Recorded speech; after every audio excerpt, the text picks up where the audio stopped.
Sheila's been in the job for about 55 days, but she's already striking, I think, just the right chord with all of Washington College's constituencies. She's demonstrating an awareness and an appreciation for what makes us unique, and a commitment to be responsive to the institution's needs and our potential. I think, as Sheila puts it in her own words, her hope is that we will be as great as we can be, and that we'll burnish the reputation that we have nationally and globally for what we do best: teaching young people to live lives of purpose, instilling in our students a true love for learning, and building the intellectual habits and the moral character of tomorrow's leaders. President Bair recognizes that the time has come to reaffirm the greatness of the first college founded in the new nation. We in the Maryland delegation are really proud of this school. We are so proud of the fact that this is one of the oldest liberal arts schools in the United States of America. But not only is it among the oldest, it's among the best. The outstanding number of graduates they've had and its reputation for the kind of leaders and scholars that it graduates. It is now time for us to administer the oath of office to President Bair. Sheila, would you please join me?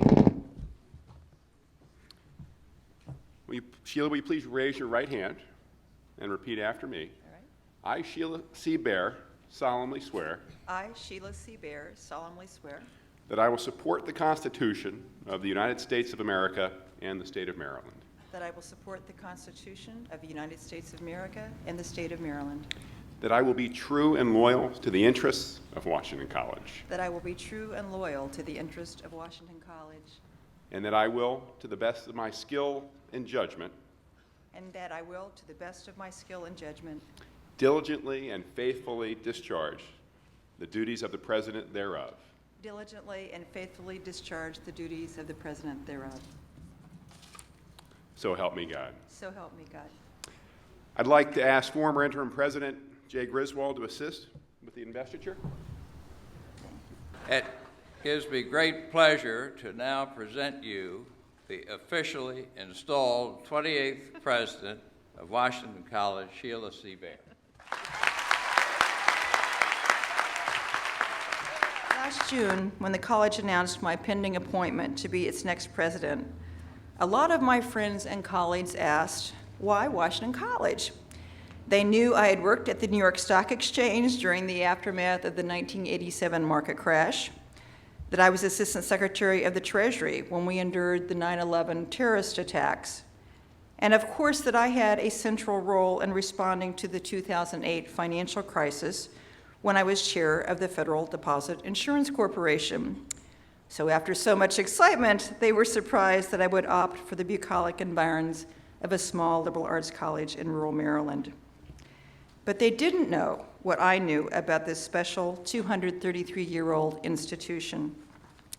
They didn't know about its rich history as the first college to receive a government charter after the birth of our new nation, its unique status as the school George Washington himself authorized to bear his impeccable name, its excellence in so many academic disciplines, including its nationally recognized centers for the study of American history, literature, and the environment, its beautiful location nestled in the Chesapeake Bay watershed, and most importantly, they didn't know about the supportive, intimate educational experience Washington College has provided students for over 2 centuries, one designed to open minds, not capture them, a school which positions its graduate to be nimble and adaptive to ever-changing economic, social, and political circumstances, because they have been exposed to multiple disciplines and perspectives from people who may see the world differently from themselves.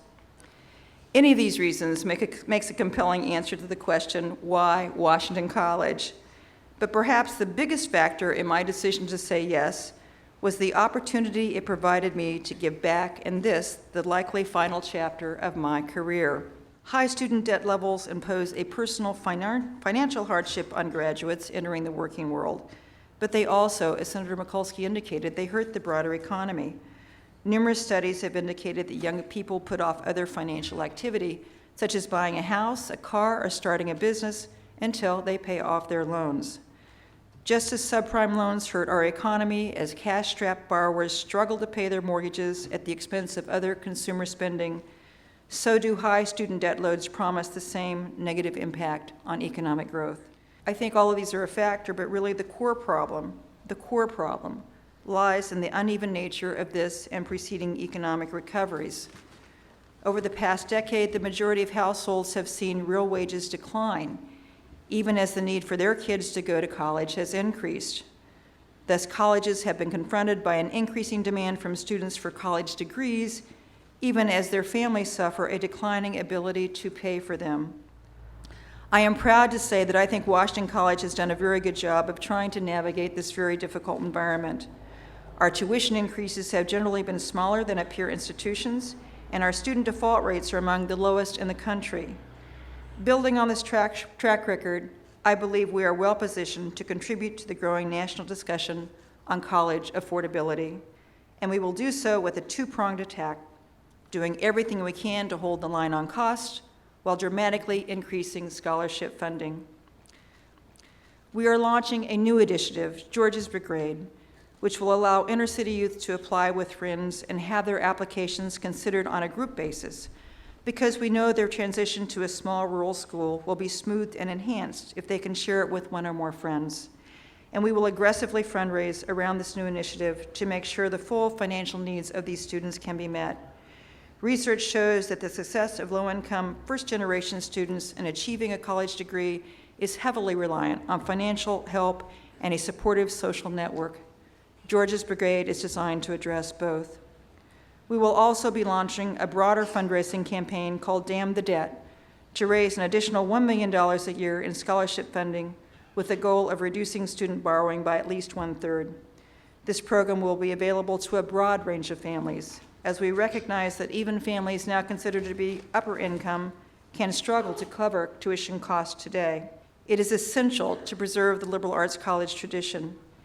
It differentiates the American higher education system from others and is one of the reasons why that system is the envy of the world. At Washington College, we focus and specialize on the education of undergraduate students. They are our overriding priority, and we embrace a broad, diverse range of students.